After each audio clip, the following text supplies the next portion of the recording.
Žinot, Mauzerį, ekonomika ir namų ūkio pajamos auga. Auga.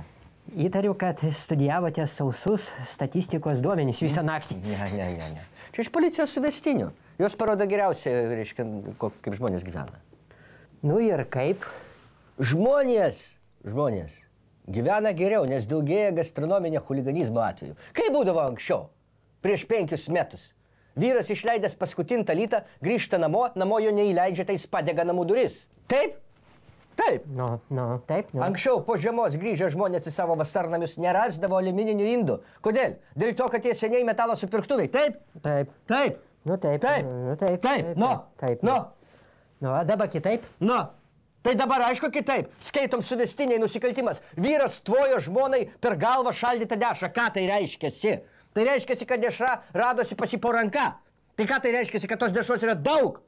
Chodžo paieš. Reiškia, jos yra perteklius tos dešros. Reiškia, geriau gyvena žmonės. Nu. Čia vienetinis atvejis. Joks čia ne vienetinis.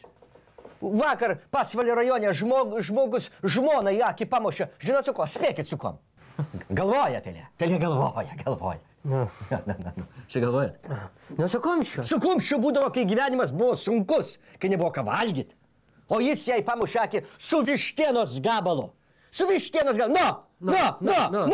Tai ne, kad tėvas pasikavojęs tą vištienos gabalą suvalgytų pats. Ne, jis pamušo akį su vištienos gabalu. Nu.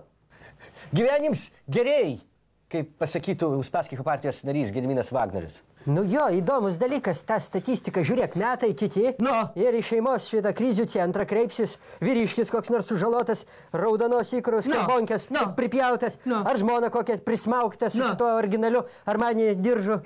Nu.